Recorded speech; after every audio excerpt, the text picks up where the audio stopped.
Salut, c'est Denis. Juste avant de commencer ce magnifique podcast, je veux simplement te rappeler que la prochaine session de mon programme Maigrir intelligemment débute le 16 août prochain et que les inscriptions sont en cours. Toutes les informations sur denisboucher.com. Bonjour, ici Denis Boucher. Bienvenue à Les mystères du métabolisme. Dans ce 4e épisode, je vous parle du métabolisme à l'effort, mais plus particulièrement, je vous explique la condition physique, l'entraînement cardio, comme on ne vous l'a jamais expliqué jusqu'à présent, et vous allez comprendre comment l'intensité de l'effort, les différentes intensités que vous allez imposer à votre corps à l'entraînement influencent l'état de vos réserves énergétiques et quels en sont les impacts sur votre corps. Je vous explique ça en détail grâce à des diapos. C'est parti. Soyez très attentifs. Ça va être passionnant. Donc, c'est parti. Permettez-moi de vous expliquer ce qu'est la condition physique et comment on évalue le niveau de condition physique d'une personne à l'autre. En fait, le terme que vous connaissez probablement est celui de VO2 max. VO2 max qui veut dire volume d'oxygène consommé à l'effort maximal. Donc, ce volume d'oxygène est le reflet de votre niveau de condition physique. Plus le chiffre est élevé, plus vous êtes en forme. Je vous le montre, je vous l'explique plus en détail dans la deuxième diapo. Maintenant, ce niveau de condition physique, ce VO2 max, indique bien sûr la condition physique, votre niveau de condition physique. Mais avant, tout ce qui se passe est également très important. Alors, je prends comme niveau un exemple. Il n'y a pas de chiffre de VO2 max que je lui ai attitré. C'est pour vous expliquer les différentes phases.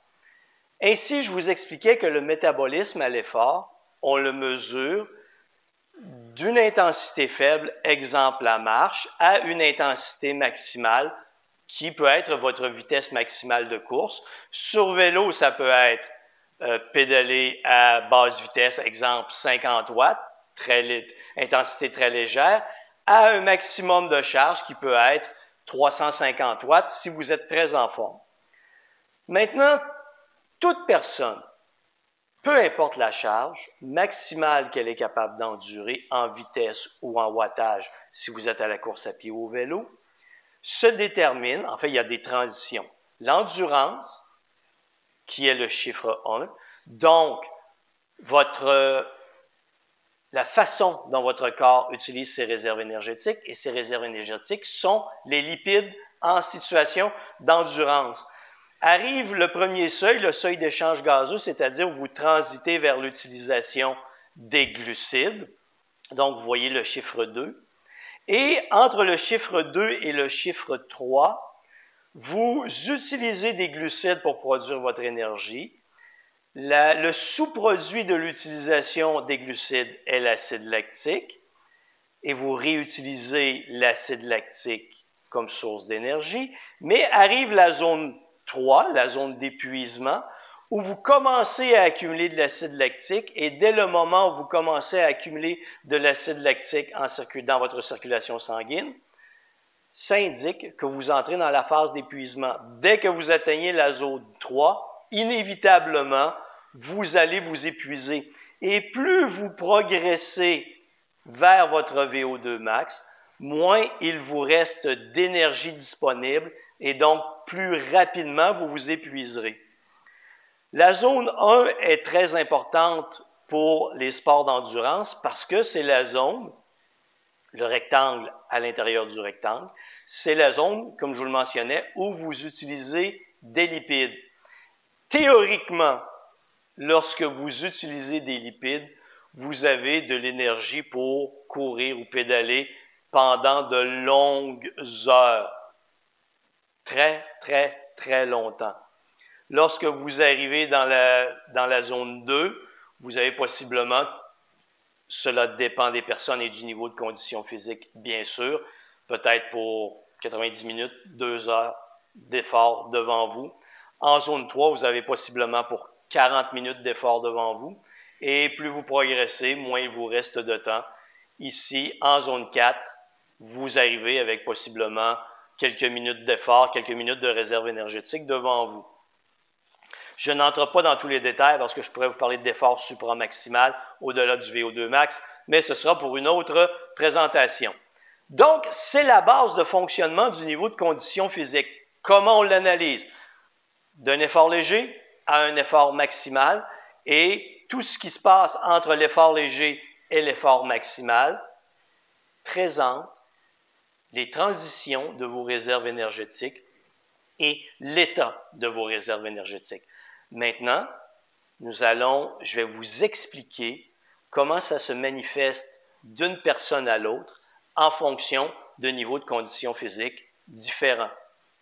Peu importe les niveaux de conditions physiques, chaque personne va transiter à travers chacune des étapes, mais de façon différente. Et ces étapes, je vous le rappelle, présentent la manière dont nous utilisons nos réserves énergétiques. Alors, qu'est-ce que je vous montre ici? Je vous montre quelqu'un avec un niveau de condition physique faible, un VO2 max aux alentours de 20 à 25, un niveau de condition physique normale. Je ne suis pas à l'échelle ici, ce n'est qu'une présentation visuelle, alors vous m'excuserez de cet écart de conduite. Un niveau de condition physique normale aux alentours de 35. Quelqu'un d'en forme, donc qui s'entraîne régulièrement 5 à 10 heures par semaine, 50, 55 de VO2 max. Un athlète de haut niveau aux alentours de 70, 75 et un athlète supérieur aux autres, au-delà de 80. On a des athlètes qui arrivent avec des VO2 max de 90, 95. Personnellement, celui que j'ai testé avec le plus haut niveau de condition physique était à 85. Le niveau de condition physique faible peut être quelqu'un qui a des problèmes cardiaques, problèmes pulmonaires, prend des médications comme les bêta-bloquants pour réduire le rythme, la fréquence cardiaque par mesure de protection, ou quelqu'un d'obèse qui a trop de poids à transporter, donc ce qui réduit considérablement sa condition physique. La ligne que vous voyez ici est une ligne fictive qui représente une vitesse de 10 km à l'heure. Imaginons-nous à la course. On peut le transférer en vélo, imaginons une charge de 150 watts, tout simplement. 10 km à l'heure ou 150 watts, c'est une charge de travail. C'est la même charge de travail pour tout le monde, mais tout le monde ne réagit pas de la même manière à cette charge de travail, qui est identique pour tous. Ainsi, imaginons notre vitesse de 10 km à l'heure ici.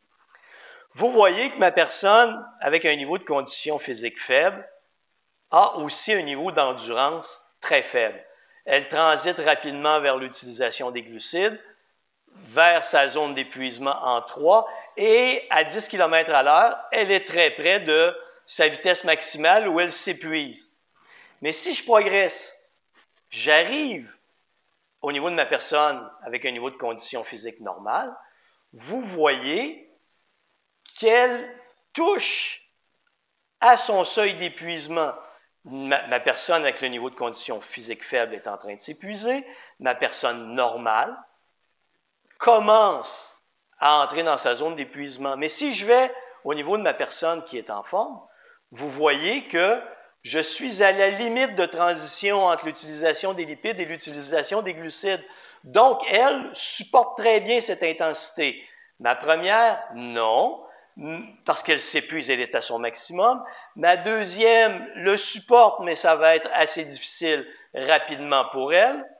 Ma personne en forme va être capable de bien endurer cette vitesse de 10 km à l'heure.